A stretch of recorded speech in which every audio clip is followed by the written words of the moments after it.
Pod leader. Working models who are working. Captions crunch. Pod leader. Conspiracy theory. Top model math. Pod leader. That's not very elder. Tall. Too small. So nice to wear. I guess. Hi, and welcome to Pod Leadum. That's Top Model Podcast spelled backwards, as ever. My name is Hannah Jane Ginsburg, and maybe we're going to be naked. Maybe we're going to be naked in coats. I'm J.W. Crumpin. Hello, how are you guys? Looking tired. And I'm Alexander Pryson. Say something, nerds.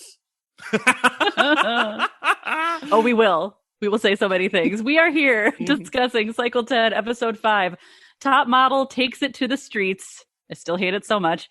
AKA the girl who has a black friend. Alternate title, The Girls Who Don't Impress Vendela. I mean, does anyone want it enough for Vendela? Venda's like, no one. I America's Next Top Model? Do people want things more in Holland? By the way, y'all, as a preview, I did a deep dive into her history with Top Model, and it is fascinating. Ooh. All right. And also fascinating, donating to anchor.fm. If you want to support the show, you can do so by going to anchor.fm/podleadum. Once again, that's anchor.fm/podleadum. Just like Jakia. Ooh, a very good Top Model name. Right? I love this. I love, again, the perfect Top Model name is like fun, short, easy to pronounce, but atypical enough. It's not one of our Sarahs. Even though if your name's Sarah, believe you me. You have a Top Model. Great, you're on the show. You get to be on Top Model. You just get to. Previously on, it was all about pressing the flesh. It was so gross. You knew they took exactly from Anya's quote. There's just no way. Why would they word it like that otherwise? We're pressing the flesh. And Amos was aimless. Less. Perfect. You know what? That's the right amount of copyright nonsense. I'm going to give that one to them. That was like an actual play on words. I love that they were making fun of the name as well. The dumb name. And then we start with Fatima, runway walk practicing, and she throws her coat and it creates a sepia tone flashback. I literally wish the transition had come from her coat, just like a circle out to like woof. The coat right where Amos slept. It was just it was so good. I also realized I was just set up to think that something else was going to happen because Fatima goes, I really thought that I was, and I was like, going home. Yeah, I know. And she finishes doing really well. I was like, oh. She also says that she really needs to practice and then immediately does the same face from the meat photo shoot. Immediately does that Pekingese. Is that what the dog's called? Mm-hmm. Pekingese? Yeah. That sneer. And I'm like, why is this a sneer house? I don't know. Fatima. It's a mouth. There's a mouth problem in this house. Mm-hmm. There's a mouth in the house? There's a mouth in the house. Oh my God. Stacy. I'm sorry, y'all. I've watched the next two episodes. I've watched this one and the next one. Stacey Ann is actually becoming one of my favorite contestants of all time. Agreed. I'm here for her having fun in the background. Her face while Dominique is talking to her is hilarious. You can see Stacey Ann being like, how can I transport myself away? And then you can almost see her happy place is her just giving a lap dance on an island. I wish everyone could see how much shoulder work we're doing every time we talk about Stacey Ann.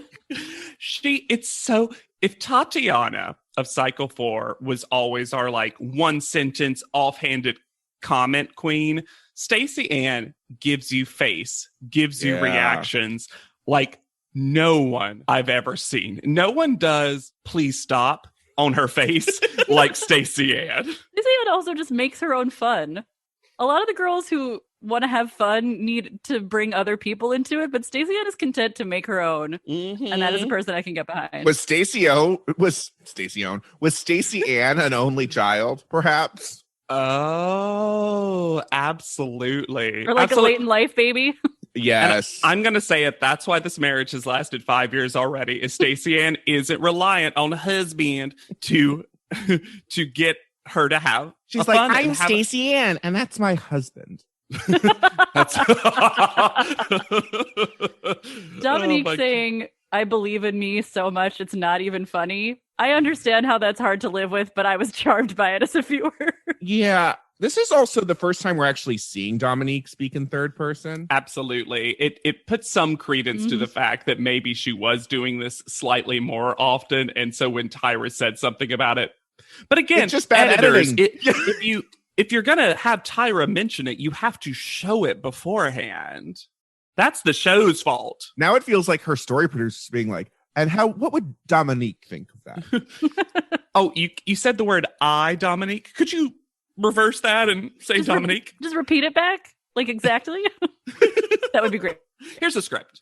Speaking of scripts, Marvita compares herself to the runaway bride, which is so funny to me. And they have, okay, so by they, I mean Marvita, Amy, and Kat have this really interesting conversation that's actually like, we've got all these like big argumentative personalities in the house.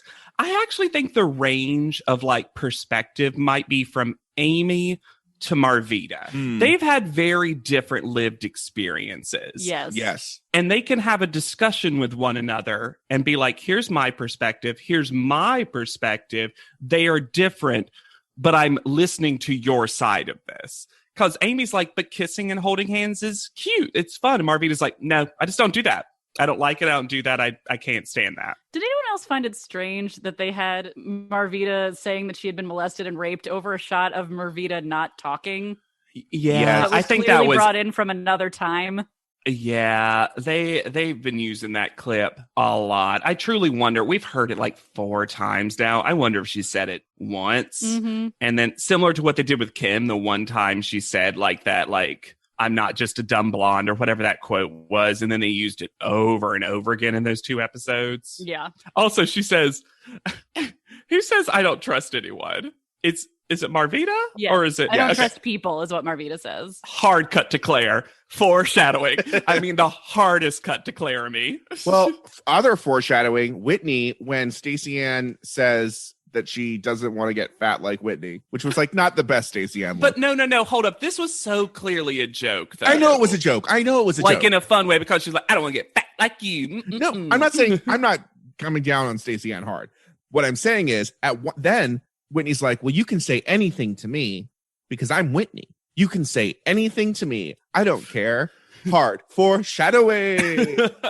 I was made very uncomfortable when Whitney said PHAT and looked directly into the camera lens. You're giving it a normal cadence because sometimes she said, perhaps you mean PHAT. It was the direct into, like, you don't do that on Top Model. Do not look directly into the camera. That's not what the space is for, and I don't like it. You're supposed to be looking directly off at your story producer.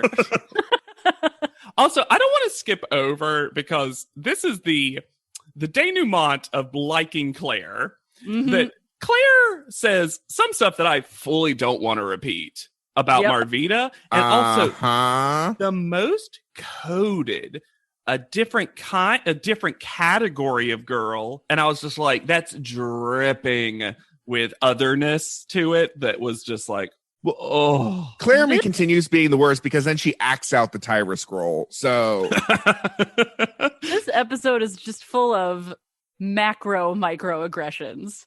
They are the largest microaggressions I've ever seen. And Whitney also does this whole thing about her plus sizeness is like, totally okay and fine. And it is. But then she says all the other girls look like little boys. And I'm like, you can be proud of yourself without taking down someone else. Body positivity is realizing that all bodies are fine. Yeah. Not just your body. Yeah, I don't think Whitney can do that. You can. We can.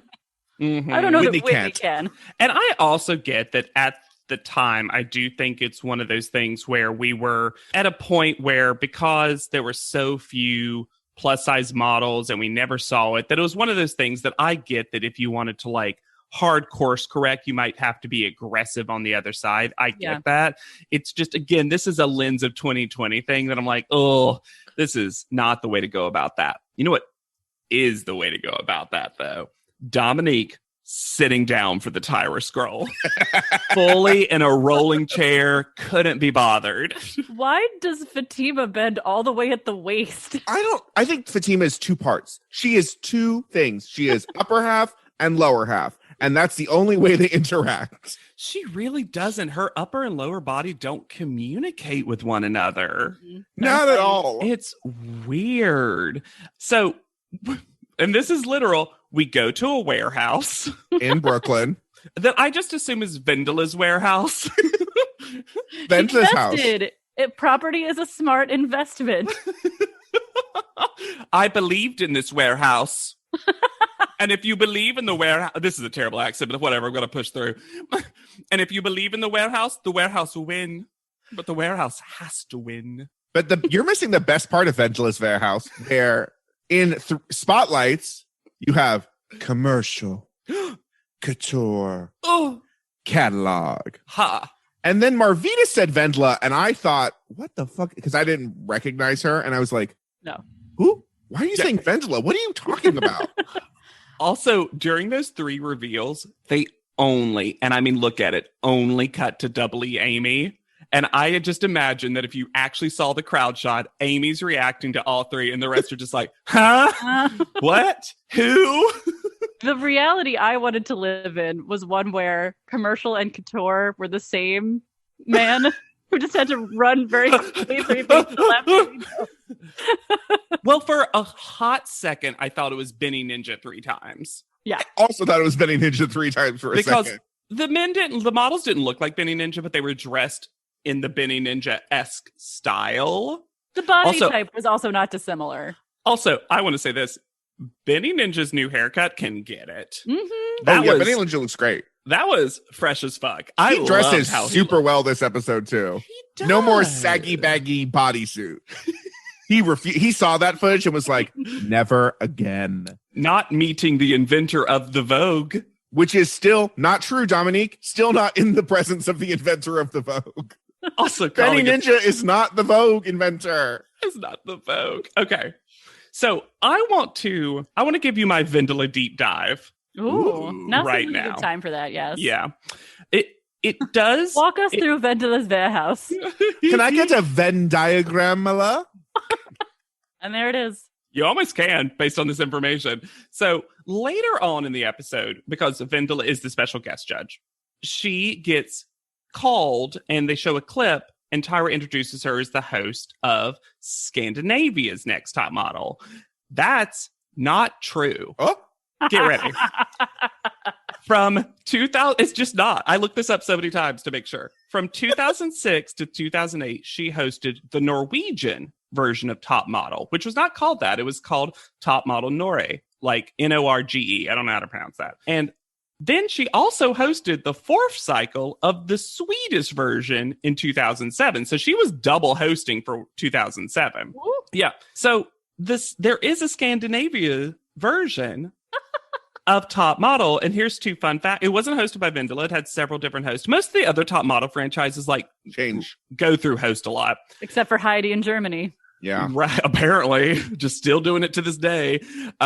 Scandinavia's Top Model wasn't hosted by Vendela. Did feature Miss J.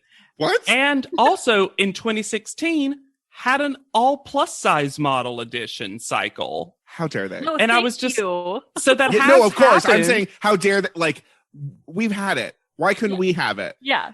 And that just shows. Now, here's some other fun things. She appeared as herself in the Larry Sanders Show and Murphy Brown, as well as the TV movie Romeo and Michelle in the beginning. She was also featured in Johnny Bravo. Yep, as a fictionalized version of herself. She just plays herself a lot. Wait, I'm sorry. I'm not over the new information to me that there is a made-for-TV Romeo and Michelle prequel. Yeah, 2005. I've never seen it, but I knew it existed. It is very Legally Blondes Yeah. You know, in terms of how it is. Yeah. And the last thing is she was on Muppets Tonight as a space villainess in a Pigs in Space skit. I love Pigs in Space. Yeah, I know. So good. So she's had a really fun.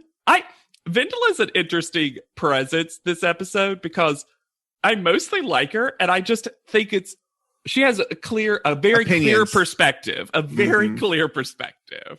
Also, when you said that she was host of both Norway's Top Model and the other one, you said Sweden's Next Top Model, I was like, oh, perhaps Tyra was just combining them, or there was a weird season where they just did both back to back, and so therefore it was Scandinavia's Top Model until you gave the reveal that no, that was a separate show altogether. And again, maybe there was, and maybe this information is inaccurate. The Wikipedia entries and the other information on the like non-American top models are suspect sometimes, but weird.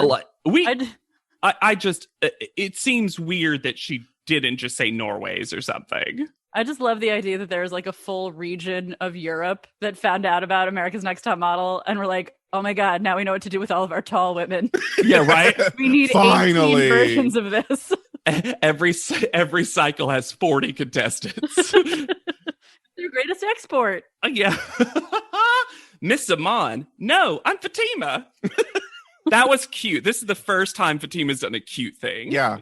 So each girl comes up and he's going to they have to keep moving, right? And then he's going to yell out a pose. Sort of. No, this is more.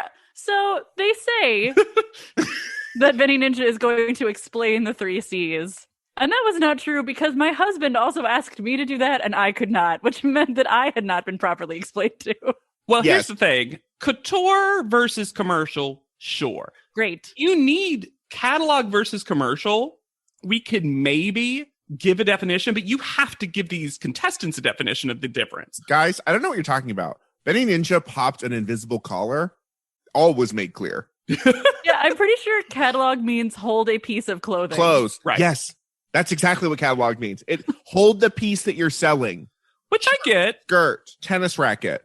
Just hold it. I just wish they had said, like, remember, in catalog, you're always definitely selling a product. So make blah, blah, blah, blah, blah. Sure. You know what product has not been sold to me? Dominique's butt chain. Why? Why is it hanging there? What does it do? I thought you were just going to say Whitney, because at one point for catalog, she just pulls up her shirt. She's like, well, she does holding it, Alexander. Sure. She does a full classic Anna Nicole Smith pose. Yup. And then is so furious that they call her Anna Nicole Smith. And here's the thing. I know people probably have a variety of opinions on Anna Nicole Smith, her legacy as a person. She was a model, like a pretty famous, well-known, iconic model. Plus-sized, blonde, beautiful model. Whose face was not dissimilar to yours, Whitney. Why are you... I feel like in this show, anytime you're compared to a model, it's a good thing, typically. Yeah. They rarely say, like, oh, look how Christy Turlington of you. Like, they don't say that in a bad way. So when you're compared to a model, I don't know. There's something implicitly, like, shamey about the fact that Whitney doesn't want to be compared to Anna Nicole Smith. I mean, I wonder at this time, because we also learned Whitney is Was not it like the downfall of Anna Nicole Smith? Whitney is not very well educated in fashion and stuff like that at all. I also just think Whitney, as somebody who is constantly causing offense, is very ready to be offended. Yes. Because that's how she sees interactions happening around her all the time. Yeah. Something in her life has put her on the constant defense. Yeah. Like ready to be offended by stuff. On a lighter note, did anyone else hear that they instead of saying couture, they just kept saying tour? I love that. I think it's silly that they did commercial, catalog, tour. I wish they'd done it for all three. Mercial, glog, Analog. Oh my gosh. So Benny hates Claire, and I'm not against that opinion. I think it's weird because Claire goes up, does perfectly reasonable work, and then he's like, fine. And you're just like, what did Claire do? I think Benny sees Claire for who she is, which is a tryhard. And it's just like, I don't buy it. Yeah. Now, okay. I don't know if I've actually said one positive thing about Katazenia. I'm going to give it to her. she took that executive assistant realness. And you know what she did? She sold a glove. And she sold the absolute heck out of that glove. That invisible glove. No, she had a real glove. She was ready. Oh, she had one on. Because Kat has carried 3 iced coffees to the executives at some point. All right. That warehouse was not heated. Oh, no, it was not. Also, Stacey Ann does her same 8 poses or whatever they always talk about, but this time they're like, great, wonderful. Yeah. And I'm like, Stacey Ann's getting the weirdest feedback from people. Yeah. I did love that after they posed, Benny and Joe would be like, what are you selling? I need you to think about what you're selling. Right. Mm-hmm. As long as you have an answer, I think that's all he cares about. Just have something ready to go. Because whenever someone knew what they were selling, he was just like, great. Yes. Anya's just like, Tamagotchi. Great. Yes. Oh, it's my best friend. I clean its poops. I don't subscribe to Tamagotchis. This is my Gigapet. Oh my gosh. Get ready, y'all. Because this phone list that the team behind Top Model gloriously give us a full close-up of the phone list. The crossed out and rewritten 4 minutes later phone list. Okay, so first of all, the phone is just a Sprint cell phone plugged into a charger. Hilarious. Sincere question. Yes. Is the backdrop in the phone booth their confessional backdrop? I think maybe. Because it looked like a giant screen. It's similar. The New York City skyline. They just do a tighter crop. Mm-hmm. It's also a very big phone room compared to some of the other phone rooms we've had. Which makes sense if you have to have a producer and a camera. Well, that's what I mean. Yeah. Well, you're spacing. Thank you. So here's the order of the girls in the phone list. Claire, Amy, Whitney, Marvita, Fatima, Kat, Anya, Stacey, and spelled with an E on the end. No one could spell this woman's name. And at this point, it feels like that in itself is a microaggression somehow.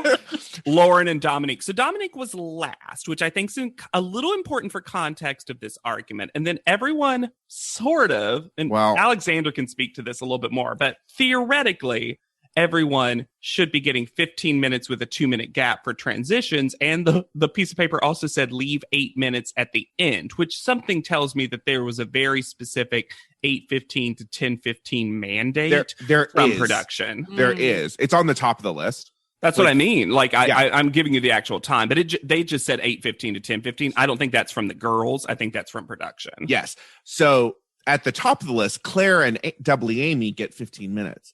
After that, everyone else gets 8 minutes. And at first I was like, because I didn't see it was Amy, I was like, oh, maybe it's Claire and Dominique because they People both have babies. kids. Mm-hmm. Right. That would make the most sense to me. Especially if they were first before the kids go to bed. Went to bed. Mm-hmm. But no, it's 15 minutes for Claire, 15 minutes for Doubly Amy, 8 minutes for everyone else. Interesting. Weird. Very weird. And again, I would even somehow if only Claire, I could still justify it in my mind, and maybe Dominique just wasn't planning on talking to her child. That's not what she says later, but why Doubly Amy? Exactly. Also, Mormons the crossed out early? ones, maybe. Or there's just Mormon drama going on. She needs to get up on it. The first list that was crossed out was they were trying to do 10 minutes each, but it didn't map out. Which I get. Okay, so hold up. I also love that Whitney ends a phone call by going, fabulous for me. More insufferable. So at some point, Whitney's becoming a version of Sharpay from High School Musical. But the racist evil version. Yeah, that's what I mean. Not the version that should have been cast because she put in all the time and effort. And how dare they cast this new bitch that doesn't have any interest in wanting all to do the three musical? of us like Ashley Tisdale more than Vanessa Hudgens. Yeah, see, I went right to the theater nerd kid version of this comparison, which was the evil girl in the movie Camp. Sure. Also good. Absolutely. Okay, so Dominique misses her phone call. She was last, so that also just means phone time is closed. There is no way for her to now make this phone call because apparently there was a set time. A PA came in and unplugged that Sprint phone and threw it away. It has no battery. It only has the cord. Yes, exactly. So at first, This is an interesting conversation because there's clearly so much information that we're not given up top. And I'm Yeah. talking about before it becomes accusations of racism. Okay. Mhm. So just the conversation where it's like, because at first I'm like, well, yeah, Dominique, if you were aware of this list, it is absolutely your responsibility. Now, I think it also would make sense in any polite society that if you know who is after you, once you are done, you're like, hey, Dominique, I'm done. It's your turn. But it wasn't Whitney. Whitney. It was Lauren. Which is why I think she's a part of this conversation for a while. Maybe. Dominique says there was a miscommunication. I don't Right. think Dominique knew about this list. That's what I mean. Like, Mhm. but Whitney says that she told everyone. Now, is that one of those generic things you just say because maybe Whitney was just like made the phone list? Yeah. Who knows? Is Whitney always making the phone list, or is this like a responsibility that changes day to day? Or is this the first time they've done it? Maybe somehow. Like, who knows? Because at first it really just feels like this is upsetting for Dominique, but generally just feels like a miscommunication on a couple of people's sides. Yeah. Mhm. However, Whitney will not let this stand because, as I think we clocked earlier, Whitney is ready to fight at a moment's notice. Yeah. And I'll say it, I'm always mostly on Dominique's side. Dominique sometimes words things in such a way that, like, I even feel that little pang of, like, excuse me? And then Whitney always says things like I'm like, excuse me, to both of them, meaning they both word things in such a way that Dominique sometimes gets a rise out of me. Whitney always gets a rise out of me. And that's a volatile combination. The first moment where I really was like, are you fucking kidding me? Was when Whitney decided to throw out to Dominique that she had more education than Dominique. Well, that's what I mean. Why take it there? Also, why would What? you assume that? I assume Dominique has more education than me. Well, that's what Whitney doesn't understand is racism. Yeah. Yeah. Just this is what I meant earlier when I said like the most microaggression. That's The what I mean. microaggression with a big red lipstick circle around it. Like, Yeah. Once it gets to that place, and I'm sorry, I'm telling everyone out there as a PSA, I don't think it's ever proper to literally tell anyone in your life how much education they have. But also, if you're doing that to someone of a different race or different gender than you or whatever, like, it's always going to come across as racist, sexist, whatever. Like, Yeah. because that's education is something that's tied to money and class and elitism and all those things. Yep. That a white person saying it to a black person, as Dominique is defining herself here, I don't know like her exact background, but like as she's representing herself here, like how can you not See how that? can you not? Yeah, like this isn't. This doesn't feel like a 2020 lens thing. This feels like something you should have known then. yes. And then Dominique, in a very telling way, says, you're like talking to a brick wall who is racist all the time and starts walking away. Racist to everyone. Racist to everyone. Which I'm only laughing because she says something later that's kind of funny. Yeah. Like, because again, Dominique is a little like kooky at the same time. And Yeah. that will always. Dominique undermines her own argument a little. A little bit sometimes. It's okay. I don't think she actually does. The way she did it comes across that way, but I think I understand what she was doing. I get where she's coming from. Yeah. She's saying Whitney is prejudiced and also racist. Yes. So Whitney then says something that, like, I remember when I first watched this episode, even dumb, ignorant, Southern white boy JW understood how dumb what Whitney said was. It's become like a cliche. Yes. Fully. Because she goes, my best friend is black. Blink, blink, blink, blink, blink, as though she's got her. What a gotcha moment for Whitney.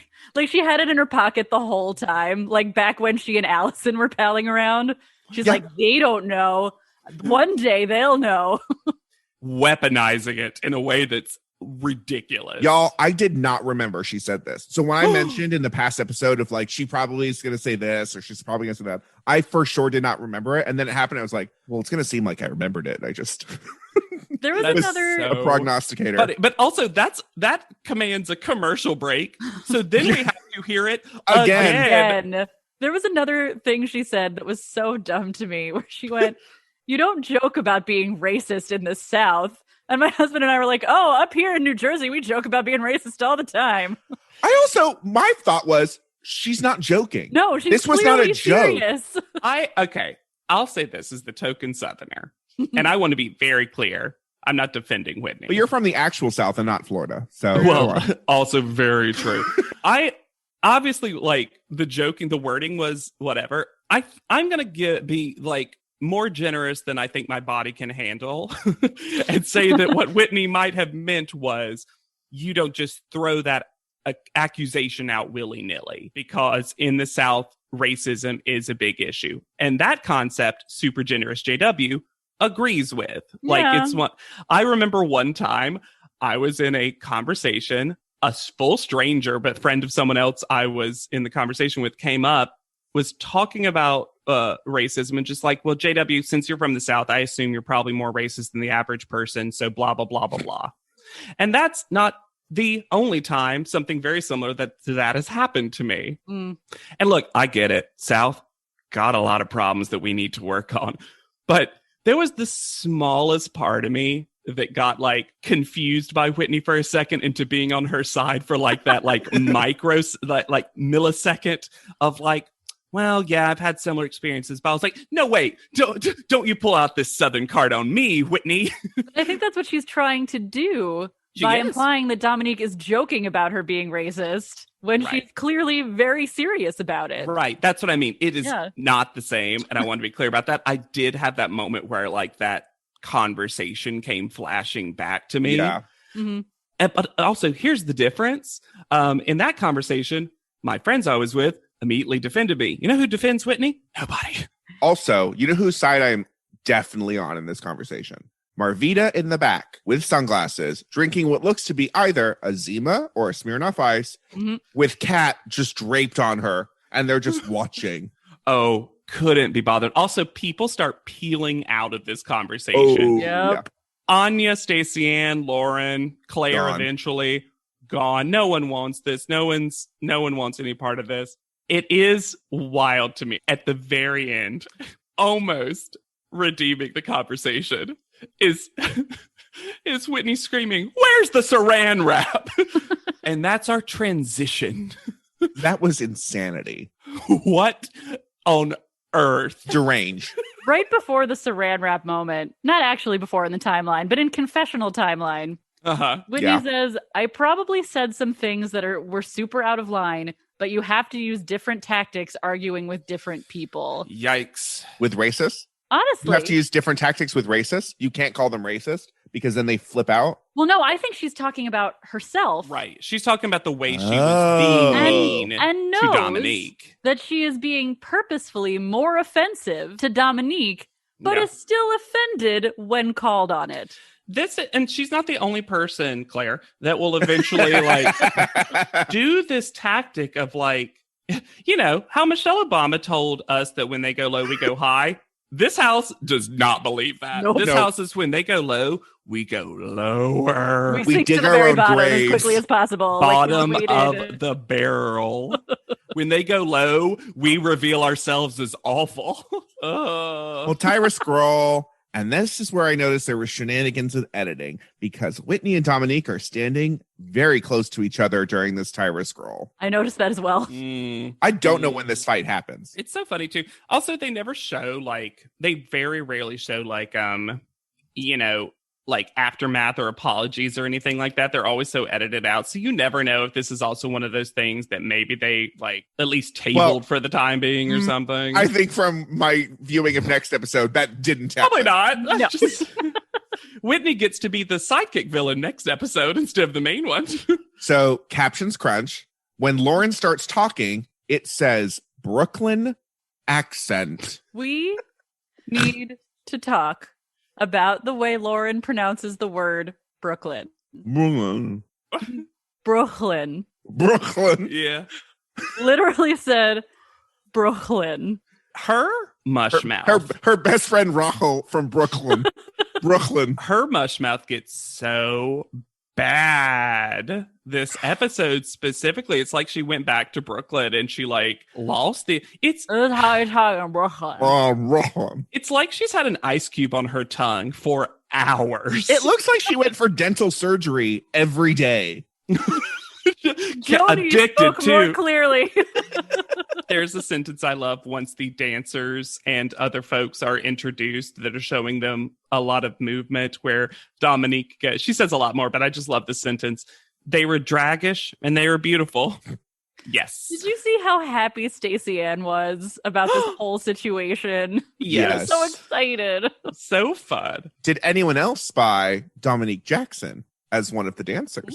Oh, cool. Yeah. Nice. Also, I love that just at first I wasn't here for draggish. I'm getting into it. We've used it enough that I'm like, man, maybe we should just say that word now. See, but I wondered, question. Only So when it's positive, though, to be clear. Yes. We saw Dominique Jackson. Is perhaps Dominique referring to Dominique Jackson whenever she's been talking in third person? And she was just complimenting Dominique Jackson. Oh, I love that. So after this performance, there's something really funny that happened to me, which is Benny Ninja goes, "Hello, ladies." Vendela starts walking forward from the group, but I just thought it was like one of the girls. And I was like, bold choice contestant should just be like, me. Wait, is Allison back? Yeah, right. But also, Vendela, I love a supermodel that is fully like t-shirt, hoodie, ponytail. Can I please talk about the swag tent? Yes. Because the way Vendela describes the swag tent makes it sound like someone who is explaining to a young child where models go when they die. The swag tent is a place where you get to go and there's tons of stuff and you get to take all of the stuff with you home. It's a better place. And it's green and no one can tell you to go to bed early. All the squirrels you want to chase. It was weird, and it gets both more fantastic and even weirder when you actually go to it. So Benny says something where he fully transposes two words, and it's my favorite thing because Benny goes, "We're going to take this team and break it into two groups." You mean we're going to take this group and break it into two teams? Well, to be fair, he knows that there's tension in the house, and he knows there's two teams in the house against each other. So it's time for a pose-off war. Sure. Marvita brought her best coat that's made out of black and purple curtains, just to let you know. The winning team gets to go to the happy place when they die and be in the swag tent. And the one who wins gets something even more special. Oh, but It's I'm a not going to reveal surprise. that. Ooh. Team A is, of course, described by Amy, first of all. Sure. Because I'm surprised Amy didn't just do Vendela's Both. job at this point. Team A is Lauren, Dominique, Amy, Anya, and Fatima. Team B, Stacey, Ann, Claire, Kat, Whitney, and Marvita. And that was that. Y'all, in case it's edited out, I will let you know that there was what felt like a 17-minute pause after I finished listing the teams. It got too polite in here for a second. So they're told that they're going to go one-on-one, though. And then, so this is where they have to continuously move and pose. And then, this is very important, when Benny Ninja calls out the category of commercial couture catalog, they have to hold the pose. Yeah, you freeze, basically. Once They you must hold. Yeah. We start with Dominique versus Claire. They're both strong. I thought Dominique was better. Agreed. Me too. I thought Now- that tie was kind of bullshit. Agreed. Me too. Also, I'm going to say, just from an editing perspective, don't have the first two that you show tie, because now I'm expecting that's potential for all of them. And there were other times where I thought ties might have actually been more applicable. Does Claire have Louis Vuittons on? She's got shoes with a red bottom. She painted those with nail polish. Okay.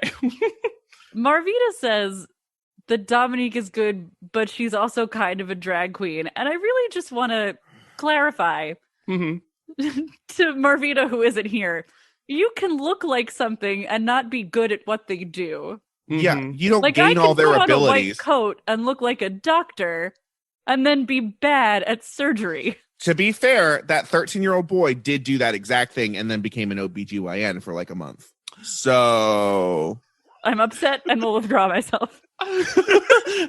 I will see myself out. Pull a curtain down. But yeah, it's weird. This is also the first of the Marvita sad festionals. yeah. Aw. Marvita, I don't know. It's weird that this one's the first one we hear, but the tone in Marvita's voice is very depressed. And all light is evaporated from her eyes. Ooh, which is hard. It feels like something happened that we didn't see. And or we just haven't seen the breakdown of Marvita, because until now she's just been having fun. Yeah. Seems to be living her best life on the show. Yeah. Was there a moment in panel where the judging team looked bad that they finally edited out because they knew it made them look bad? 100%. That's literally what I'm thinking. Here, two things. I literally can't with Lauren and how she talks now. But I also am absolutely here for her assessment if she has no idea if that gay finger wagging is booing or Oh my cheering. God. Absolutely. Absolutely. I remembered I had a flashback to me as a young gay teenager being like, I love this idea of like, no with your finger, but yes with your mouth. Yeah. That is it. There is nothing more queer culture than Lauren not understanding if it's good or bad, because I have been there and I've been like, more or less of what I'm doing. I enjoyed confident Lauren holding on to her spike heel for dear life. She knows she can't walk in them, so why not just use them as weapons? Honestly, me too. I also love Stacey Ann, who her voice also gets weird in a different way because she's so excited. So she starts just like scream talking. And she's like, and I was there and I was dancing, but that wasn't working. So I was like, I need to get on my back. And then she does. God bless her. I'm going to say it right now. I know I'm so biased. Stacey Ann won her round. She did win. She did? Win. Yeah. Well then. She went over Anya. Huh. You just assume the show's going to fuck over Stacey Ann. What kind You're of? not wrong. I also remember Anya doing quite well, except she fully sneers immediately. Next, we have Fatima versus Whitney. The battle of the assholes. Literally. At one point.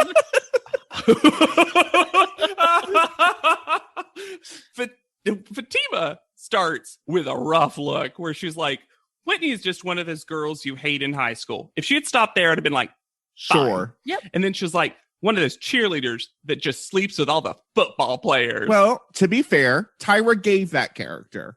And so she was just recalling auditions. Well, but also, I'm really surprised that she didn't say because of that. One of those cheerleaders who sleeps with all the other, like, girls' boyfriends or something. Like, this is just weird. Also, I want to say right now, I'm done. I know this was like a decade ago.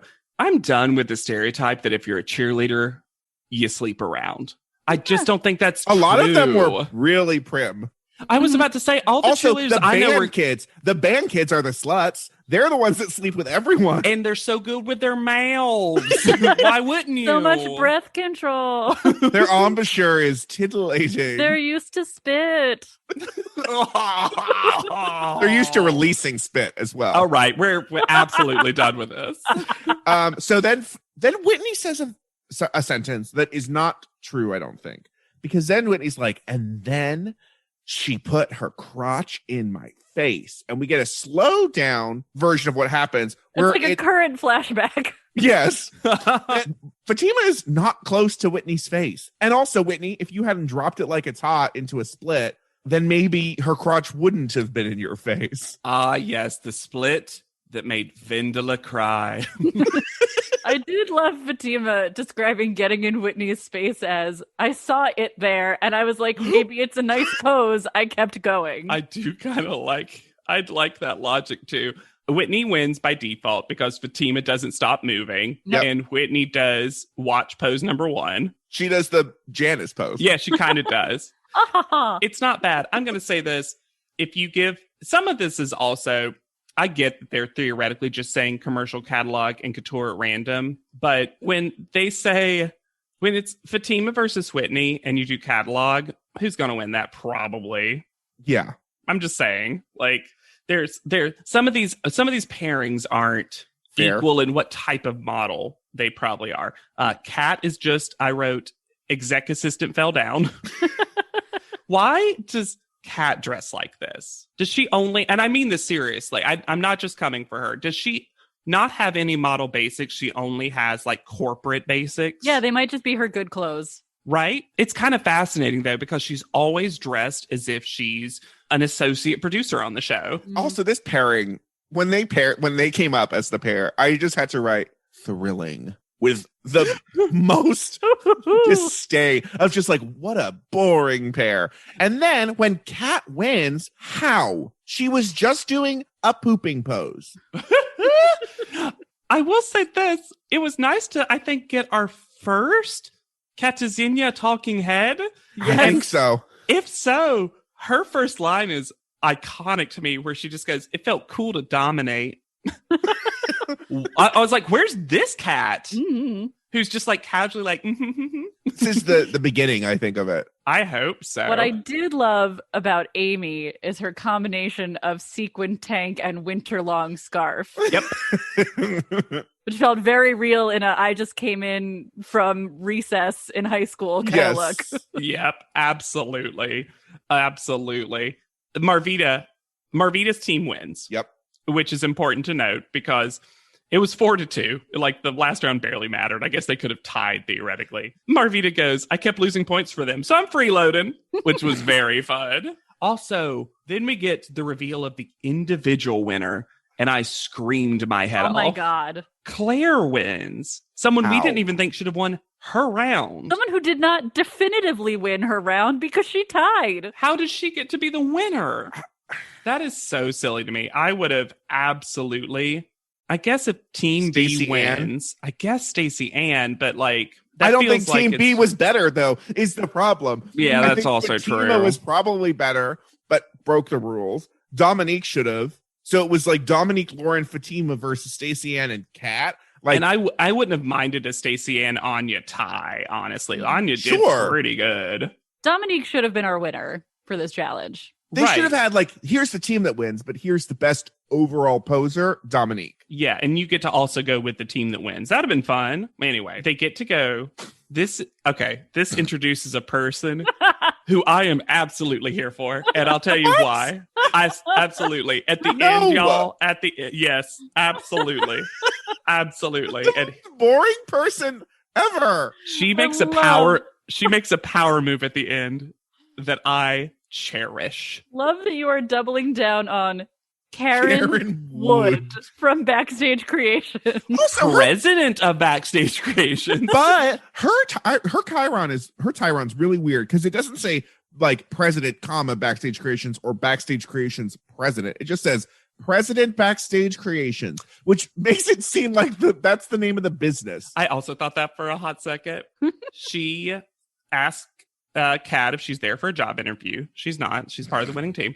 And then they get a bunch of, this is clearly just overstock from some event, but it is cool enough stuff. The sunglasses look nice. I'm going from the pink guitars, like the Country Music Awards. Where? Also, I have a question about this tiara. Did Claire get this tiara from Benny Ninja to say that I was the individual winner? Ooh. I love that. I thought that was her special prize for a hot second. It was like real diamonds or something. But they get like purse, shirt, eventually a hard cut to these pink guitars, which is the moment I called Alexander and was like, because they just appear. They just appear. And not everyone takes one. And here's the most amazing part. Claire gets a trip to Bora Bora. When she's getting it, Karen Wood realizes that Claire's not reacting to the right camera. Karen takes her by the shoulder and turns her around mid-reaction away from Karen. And that is a president of a company, my friends. Karen's like, I'm not doing 2 takes of this, Claire.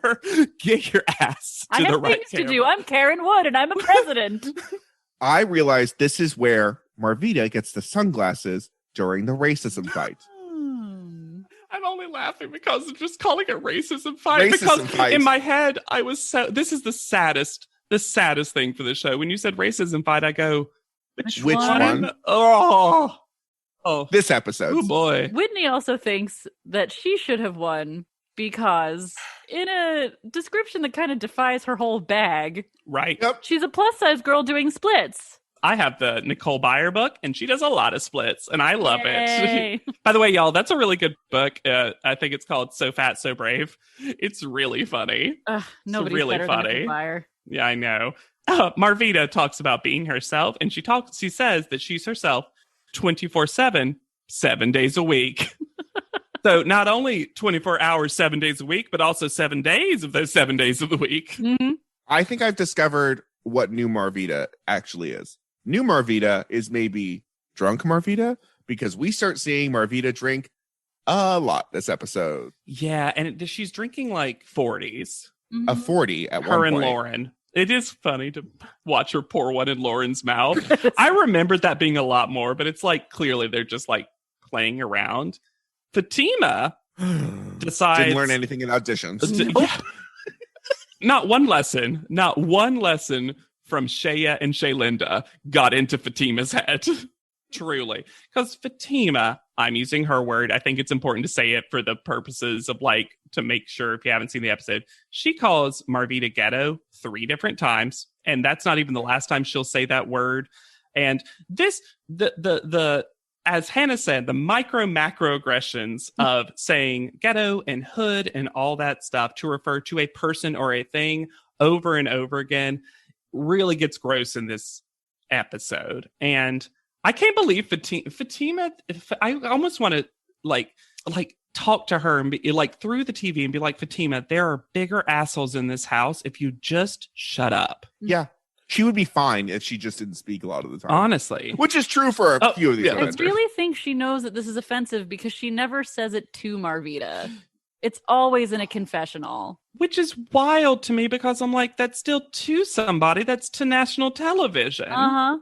It's sometimes, I know reality TV producers are very good at their jobs and very good at getting you to say stuff that you might not otherwise. And you're also sleep deprived and stressed and all this other stuff. But at the same time, you still know they could use it. This is my thing, though. Mm-hmm. I don't think Fatima thinks it's wrong for her to say, because I think she truly believes it. I just think she knows Marvita would get pissed. Would yell if at she her said or something Marvita. about it, yeah. So instead, she's still doubling down on it, being like, Mm. well, I still think that she's ghetto and trash and all this stuff that she says about her.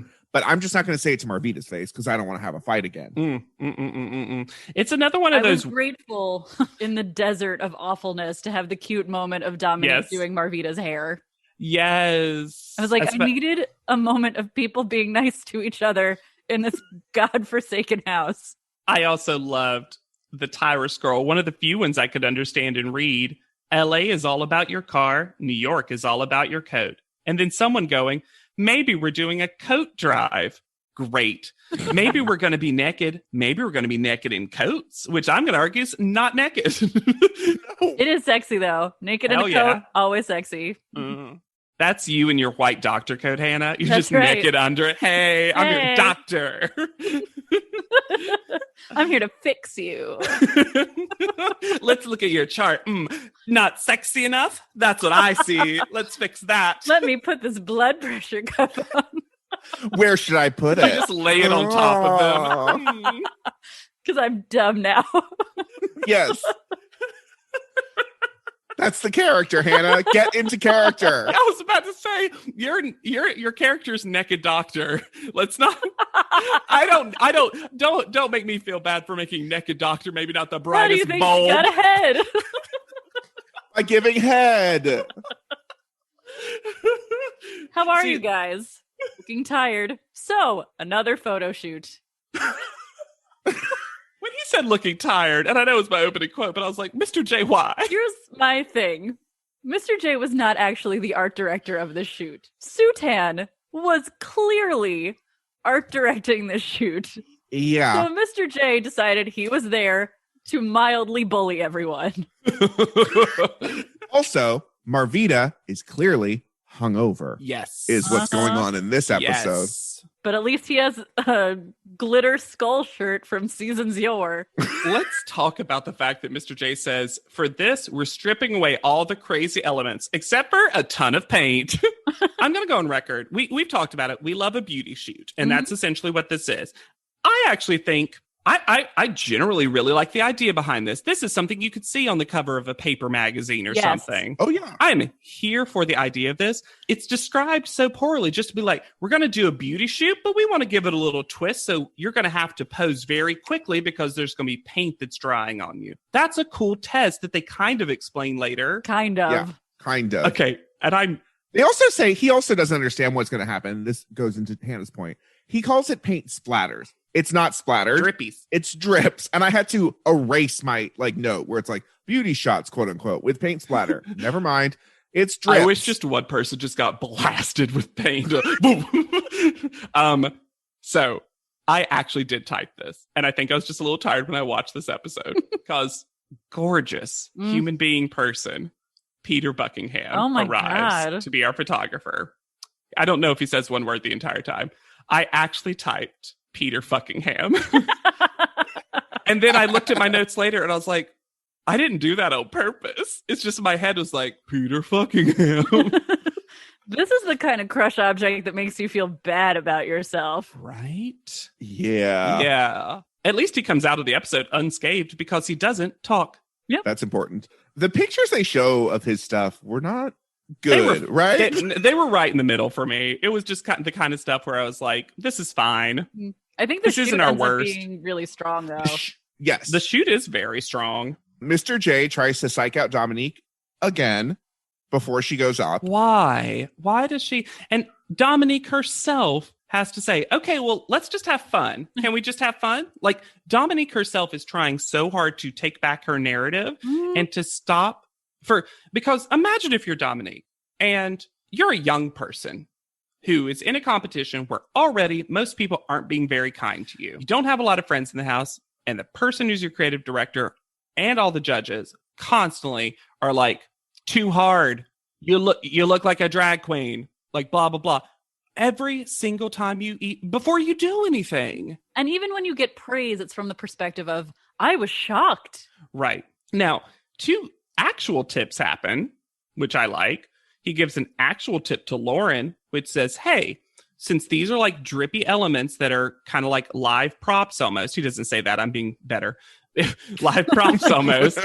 You all start posing now because you never know when we might just start shooting. That's a great tip, especially for someone like Lauren, who really does like activate at some point. Yeah. And he also says, hey, Whitney, I think you think sucking in your cheeks, biting on your cheeks, etc., is like helping your face. You don't need it. You need to like know figure out your angles and stuff, but you don't need to like do that kind of thing. I wrote down every mean thing he said during Whitney's shoot. Great. Because that's all it was. You don't need to suck in your cheeks. It looks a little jewelry ad. Find the happy medium. It's just laying there like it could be a dead hand. Then it even extends to Sutan, who is on stage doing the paint drips. Sutan drips paint onto Whitney's tiny clutch. And Mr. J goes, oh, artistic. I loved when they poured paint on that clutch. And he's like, ooh, artistic. Continuing to Whitney, I love that you're opening your mouth and closing your mouth, which I'm going to start saying to people. When they're talking. Yes. Just like after 5 minutes of you half paying attention to someone, you're just like, I love that you're opening your mouth and closing your mouth. Exactly. And finally, you can order one and blow one up, which I don't even know what that means. Oh, it just because her mouth was so open, she looked like a blow-up doll. Yeah, this is the thing. We should not, Mr. J, anyone in this panel should not be praising Whitney for opening her mouth because that's all she does. I don't Her think mouth she was open. necessarily. Like, I mean, I don't think he was necessarily praising her for Sure. it. It was shade. It was absolutely shade. Sure. But that's like her whole fucking deal is just, And again, there's a big part of me that says if she had just come in real hard of like, I'm the second coming of Anna Nicole Smith, deal with it. There's a part of me that would have really like been here for Whitney as long as she wasn't having the conversation she was having in the house. But you know me, I love a campy model. I would have loved someone who's like, paint, you got it. Boop-a-da-boop. Like, great. Sure. Give it to me. I And just after- pitched Naked Doctor for like a full minute. I'm here for a camp moment. And after this extended Shane session, they get a talking head with Mr. J where he talks about Whitney's effortless, timeless beauty. It's weird. Okay. Remember how you said that Claire got all the editorial makeup in the meet shoot?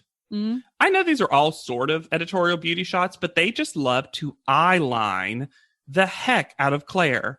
They, for some reason, the makeup artists have decided that Claire always needs a heavy eyeliner moment. I think it's because her eyebrows are not the ticket. So they're like really focusing on the eye. Maybe. I mean, I'm not even saying it looks bad, but it's why I think her makeup always has like more editorialness to it, is they just give her so much eye makeup. Who gave Peter Fuckingham permission to be a golden-haired preppy boy with a strong neck? I Who mean, gave him the right? Can we just all imagine, just all three of us right now, Okay. close your eyes. Mhm. Imagine Mhm. Peter Fuckingham in a heavy cable knit sweater. Oh, This was Stacey Ann's happy place. remember that heavy Kohl's Cash sweater Marvita had a couple episodes ago? Oh, yeah. Oh. Imagine that on Peter Fuckingham. Wrapped around him. It's just wrapped around. Before we get to Pam, the only thing I wanted to say is Marvita's had a very hungover, potentially, but also just dejected shoot. And also she was like, he kept asking, what are you doing? And I'm like, I don't know. She's lost all confidence in herself as a model. And then she's just kind of sad, and it looks like she's pre-packing, and she's just wearing her little fireman's hat from that challenge. And it's just like, ugh. Also, I'm going to say it right now. Something happened on one of these shoots to these girls' faces because everyone is breaking out. Yeah. Yeah. Hard. I don't know what it is, but I noticed it on multiple girls. And I have sensitive skin. I'd probably be right there with them. I'm not coming for them for having acne, but all of them do, and it's noticeable. Welcome to our ugly home. Reddit is back for a historically hideous season. It's our 100th ugly house. This place is mayhem. That is impressive. And if these walls could talk, Do you cry a lot? I do. they'd have a lot to say. What in God's name is this pit? Don't get too close. You know, if you see the show, I'm a scaredy cat. Ugliest House in America season premiere Wednesday at 8 on HGTV. More rewards, more savings. With American Express Business Gold, earn up to $395 back in annual statement credits on eligible purchases at select shipping, food delivery, and retail subscription merchants. Enjoy the benefits of membership with the Amex Business Gold Card. Terms apply. Learn more at americanexpress.com/business-gold. Amex Business Gold Card. Built for business by American Express.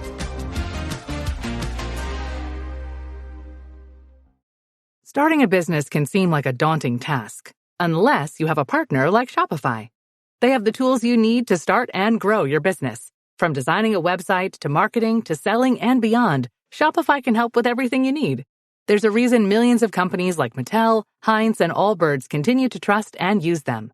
With Shopify on your side, turn your big business idea into... Sign up for your $1 per month trial at shopify.com/special offer.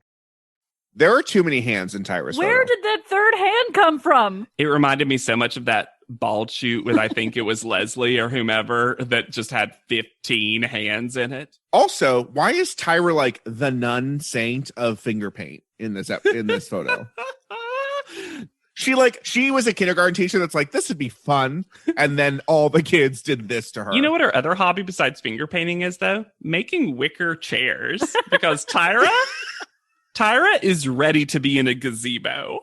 She is a wicker chair realness in this looked Are you dress. good. talking about her dress? Of course. Yeah, I think it wasn't bad. It was a weird texture, though. It was wicker basket. Yeah, it was summer placemat. Yes.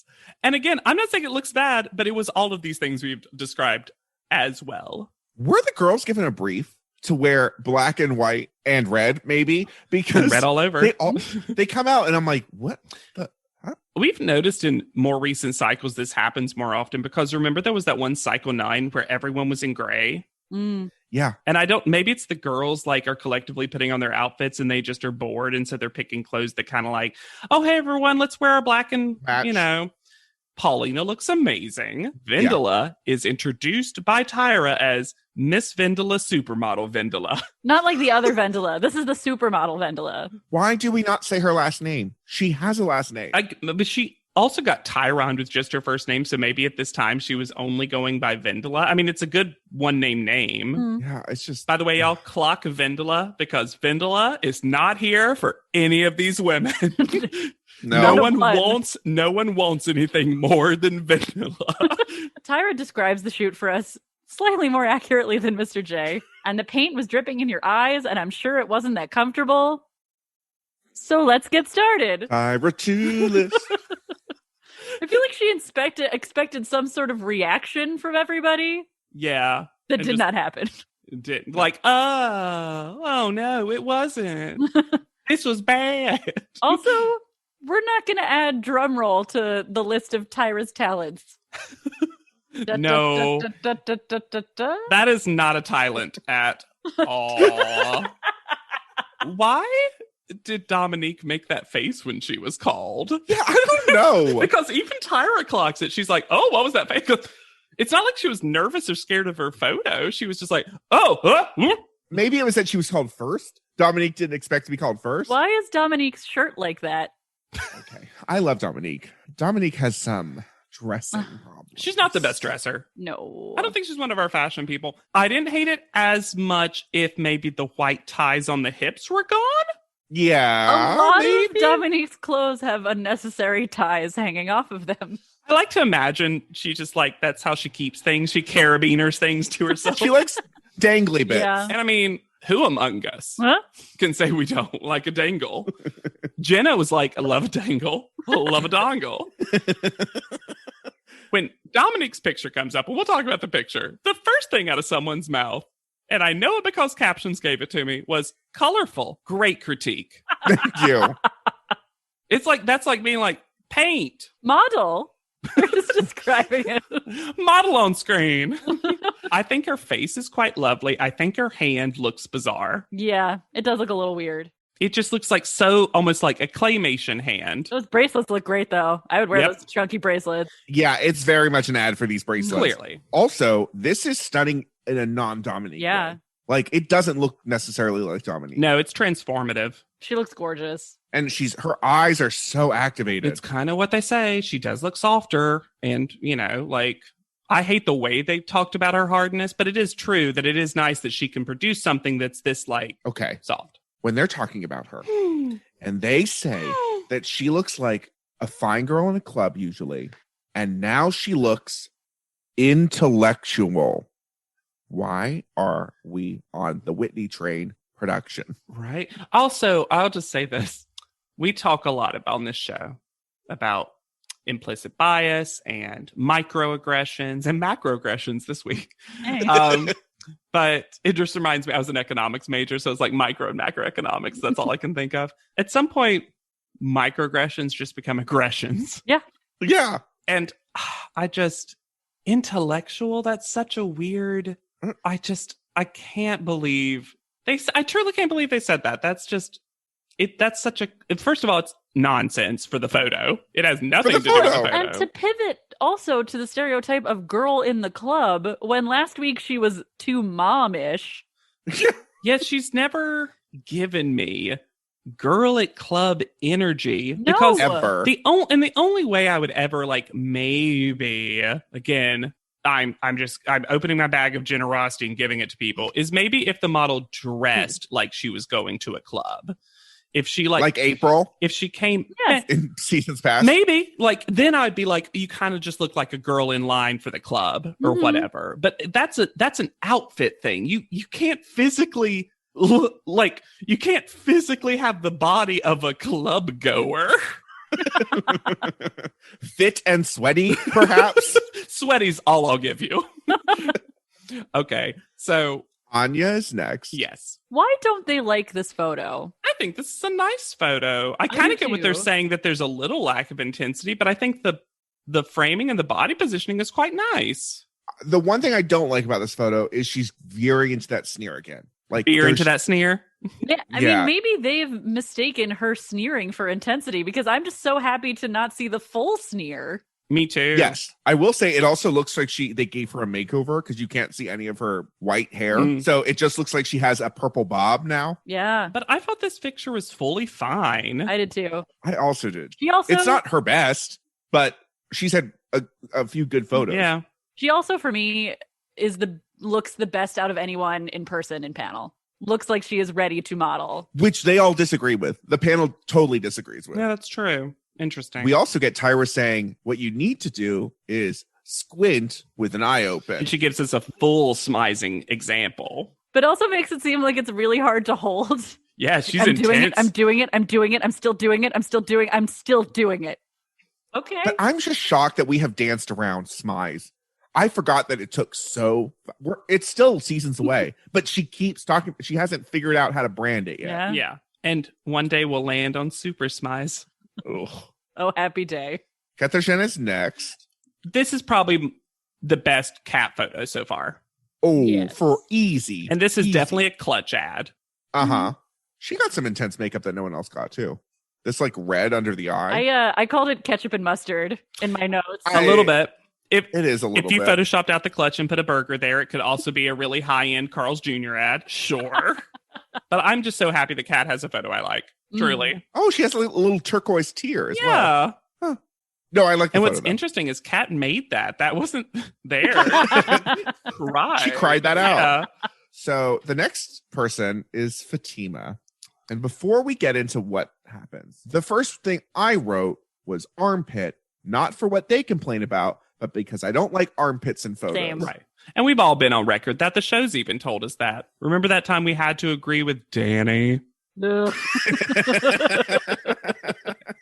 I'll never get that piece of me back.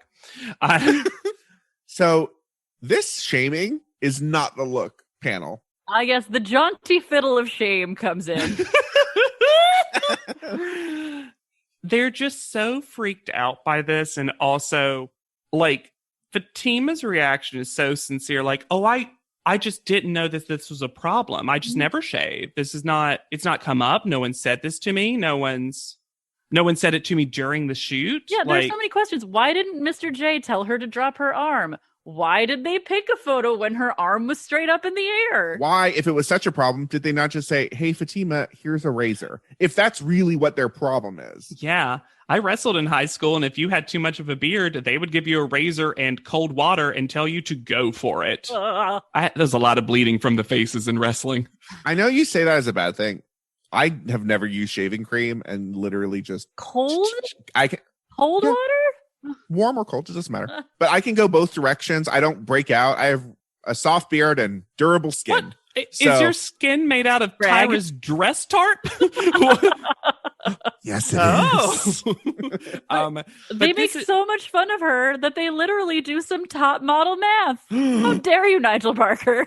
And this is when Vendela starts her, do you not want to be here? Do you not want this? You're not taking this seriously. And this, you can see this like break Fatima's heart real quick because she's very much taking this seriously. And she just did not expect this at all. And I think I hate that they go to the angle of you didn't shave your armpit.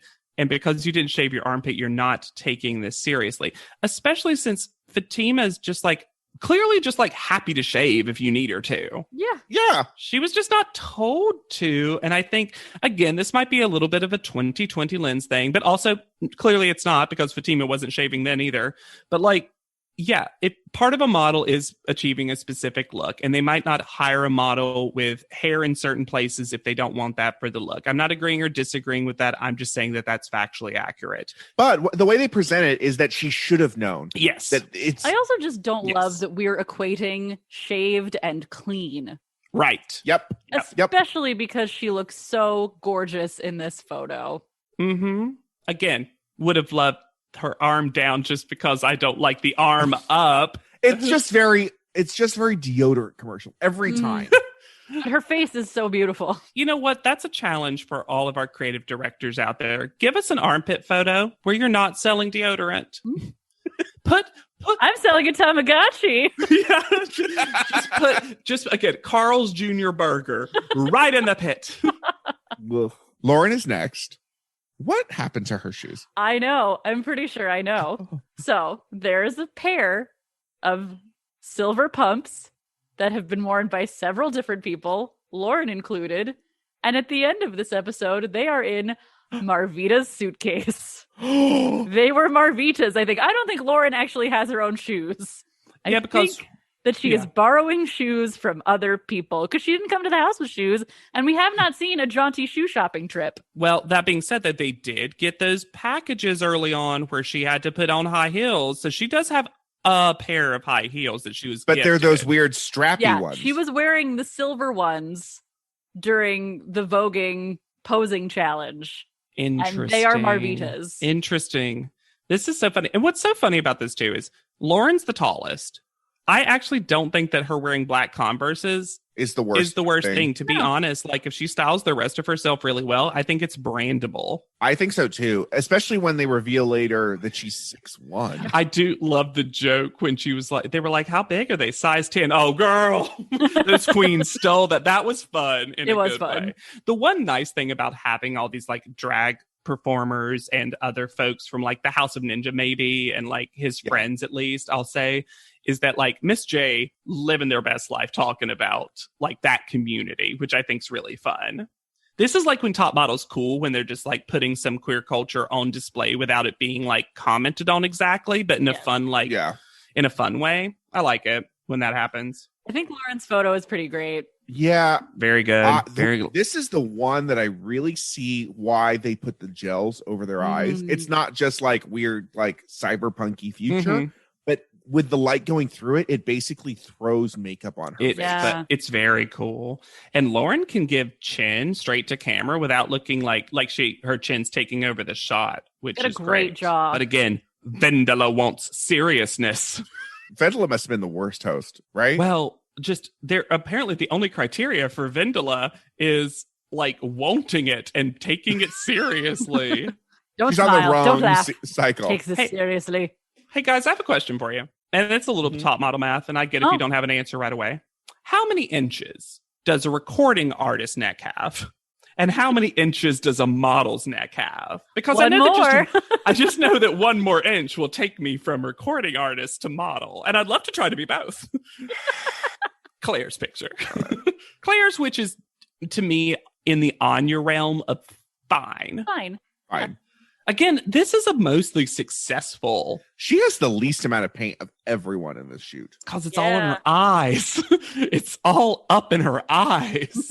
Except she has one little dot on her arm that's away from the paint. Where did that little zit of paint come from? Alexander, you know full well that's her breast milk. Oh, God. Whitney is next. This photo is very bad.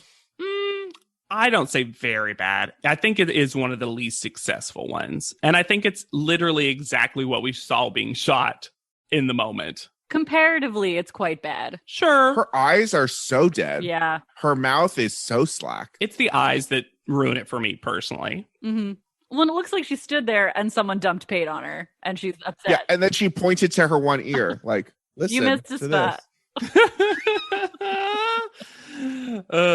Yeah, I mean, it's been a mostly successful run of photos, and Whitney's right now is absolutely the least successful. Yeah. And it's harmful to Whitney in the competition, because Whitney has self-described as saying beauty shots are my thing because my face is my best, and then moves her hands a lot. Asset. And so JW, you just captions crunched yourself. I know. But so it's, the editors were like, oh, really? Is it? Is it though? And then we get to Marvita's shot. Wait, we didn't do Amy. Oh, Amy is last. Amy's last, sorry. It just feels like Marvita's last because I'm like, how do you even talk about someone after Marvita? So, Marvita's picture is very bird pooped on her. Yeah. Oh, and that's the face. It's very much Marvita's commute was ruined by that bird. Yeah, she's just like, what a day. I will say this. I do kind of like what Tyra says about there is a very specific emotion coming through. It just wasn't really the appropriate emotion for this concept. That's true.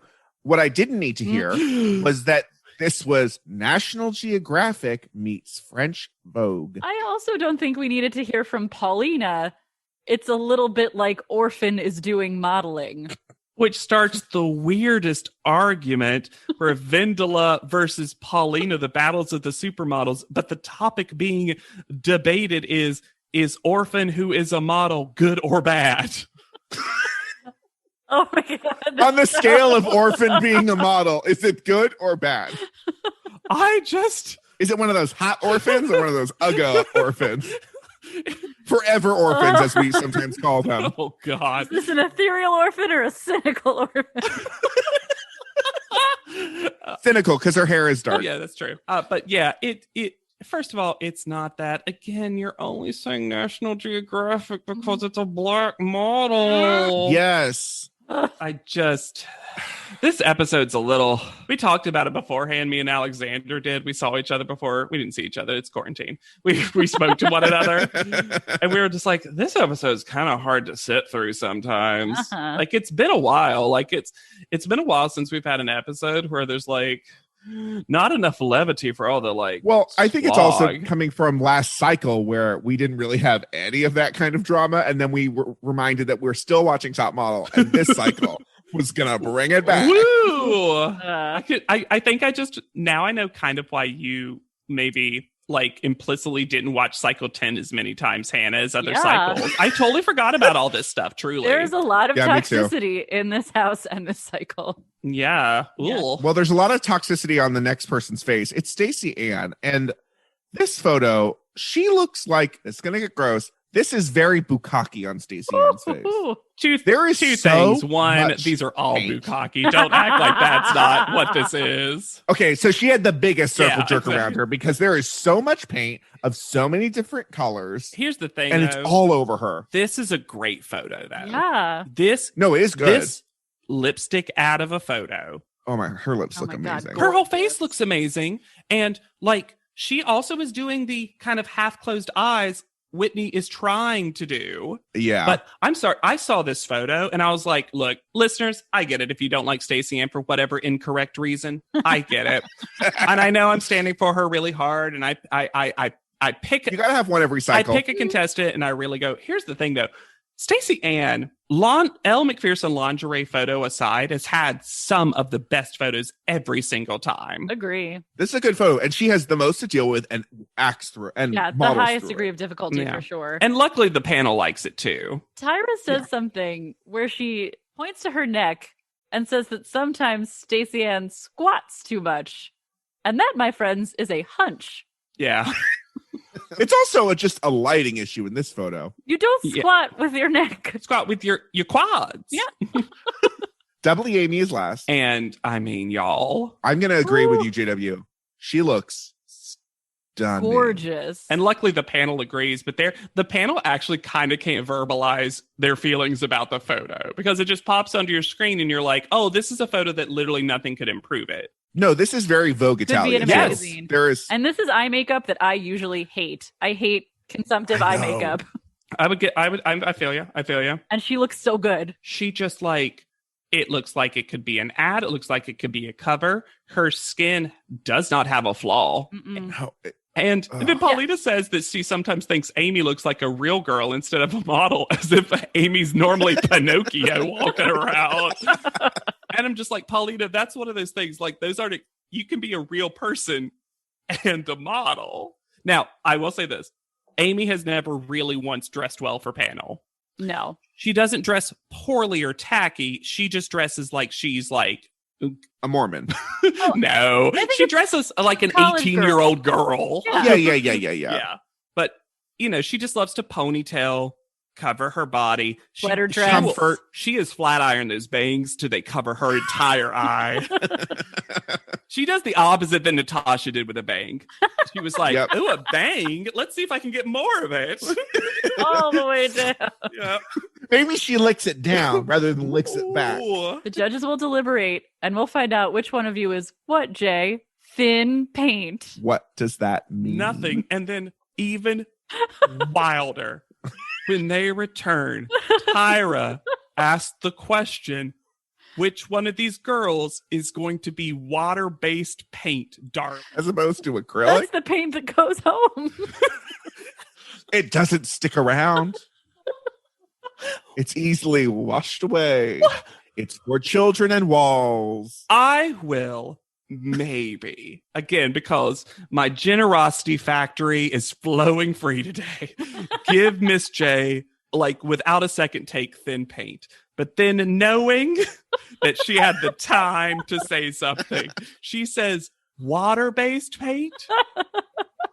Darling. Like she's Crystal Connors. And it's so easy. Like, if you want to say something stupid like that every time, I get it. That's what Top Model does. Just be like, which of these works of art isn't going in the gallery? Fine. Yeah. Which of these girls' bukkake circle has reached its climax? Who has to eat the biscuit? Oh, Why? This is the first time we're going to get that explicit rating on the iTunes. Oh no, that one person who listens to their kids. Oh, I know. No. That's their own choice. Yes, and we appreciate them. Thank you. So this is where I had to write the note. Vendela hates fats.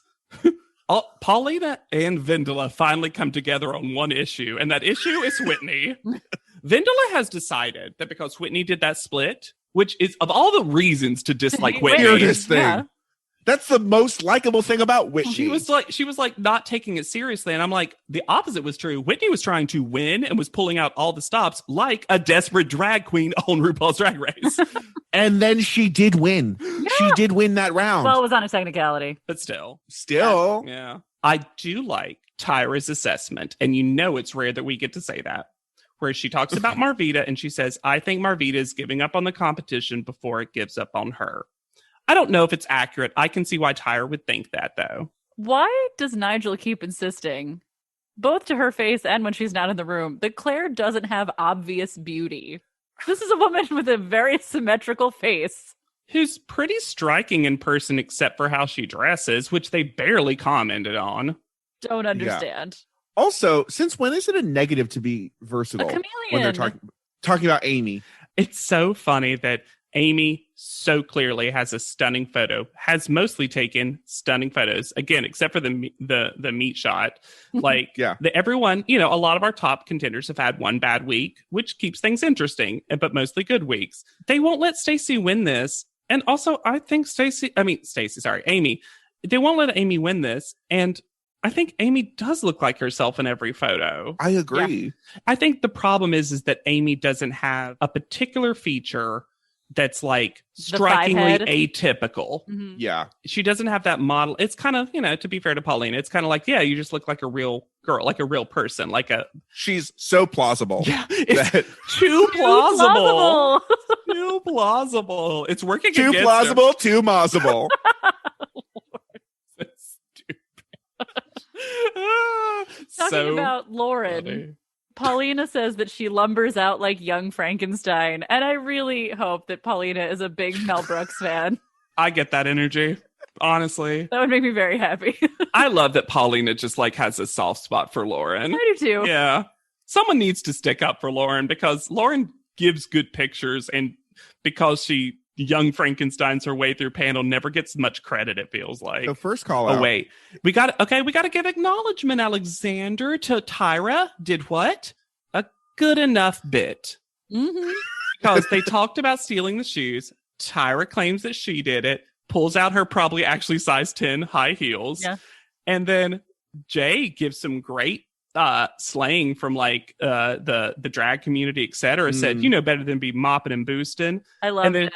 And then Tyra ends the bit. And I'm like, that's the right amount, Tyra. Yeah. Mm-hmm. You did a cute, small, quick bit and didn't need to have the final word. So call out order. Stacey Ann is first. Yay. Which I didn't expect, actually. No, me neither. No. Then Dominique, also unexpected. But I'm happy about. Not for the picture. Yeah. Then Claire. No. I mean, she's the challenge winner, I guess, but no. But no. Cool. Then Anya. Why? I'm just surprised they gave her that high. Yeah. Then Lauren. Lauren's was good. I mean. Yeah. I know, but then doubly Amy. Yeah. Wait. How is she 6? How was Doubly Amy not second or at least third? They praised her picture. Then Cartagena, this also her best photo so far. And then Fatima, Punishment Fatima. Yeah. Third place. When they call Dominique, Tyra says, the softer side works, which is a great toilet paper ad. So this leaves Whitney and Marvita in the bottom. It is actually our 2 worst photos of the week, which is a refreshing change. That's true. Who do we think is actually worse, though? Whitney. Whitney's is actually worse. It's a worse picture. But they are both pretty bad. Oh, I'm not saying Marvita's is a good picture. I'm saying at least there's something about her picture. Yeah, I think the problem is that they just decided that Marvita's fully given up, because both Whitney and Marvita also get that you're not taking this seriously, you're not invested anymore.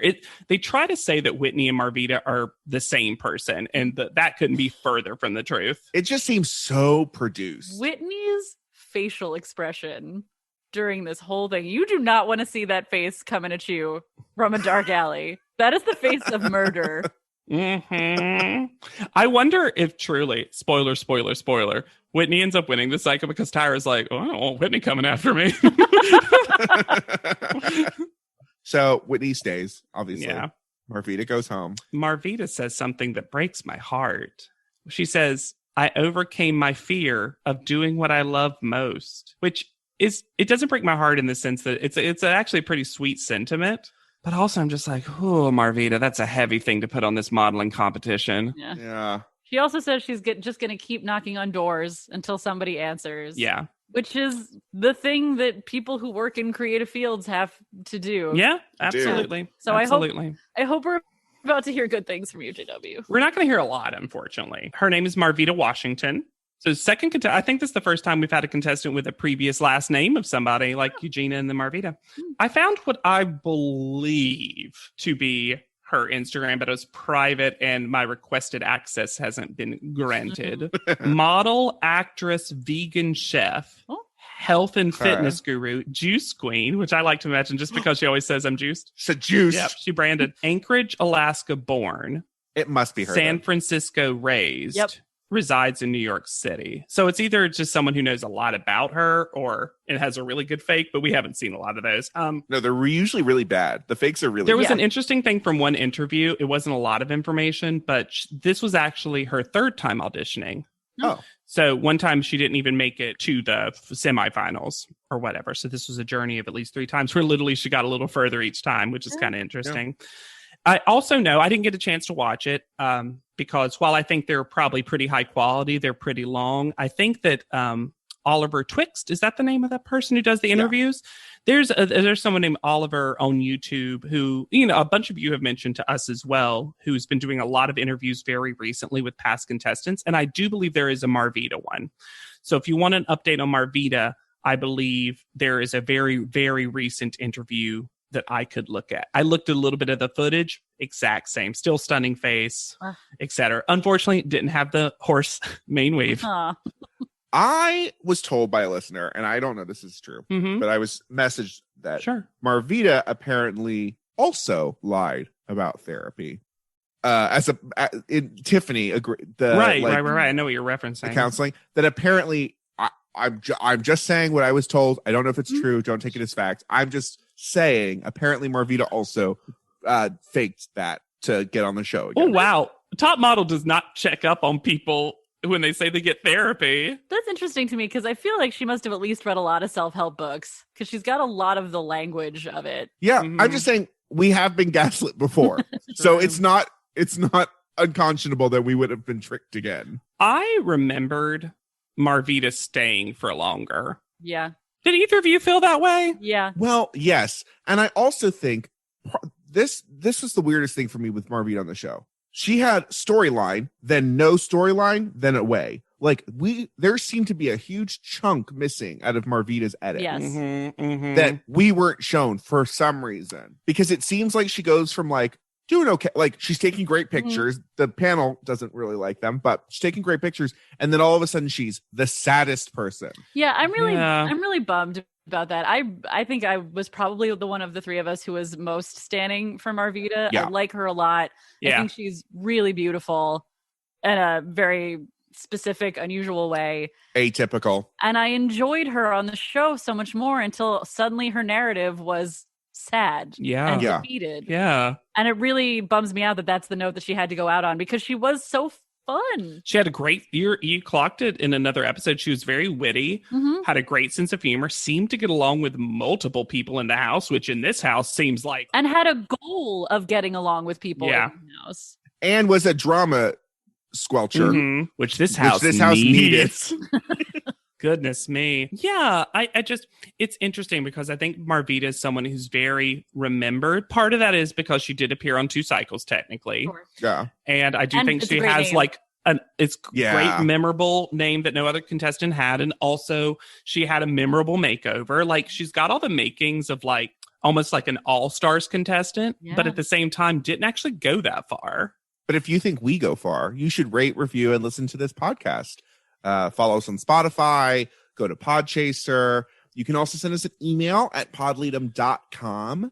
We love hearing from you. And we just released a bonus episode where we read a bunch of your emails, and thank you so much for everyone who writes in. And we hope to, I got a bunch of really positive response, like messages about that and people tweeting about it. So we'd love to do another one of those eventually. So please keep sending us potential discussion topics, unpopular opinions about cycles that we've already covered, all that good stuff. Also, a lot of you, speaking of Spotify, mentioned that we were included in your Spotify Wrapped, and Wrapped. So great. And a lot of those were people I don't think we'd ever seen or heard from. No. And so it's so nice to see that, because we get such feedback from iTunes thanks to the reviews, but not so much with Spotify. So it was kind of cool to see all the folks who listen on Spotify. Yeah, I'm not sure how much the listeners out there realize we actually got our own Spotify Wrapped as podcasters. Yeah, so we got to see all the metrics that were very sweet. Yeah, of like huge engagement,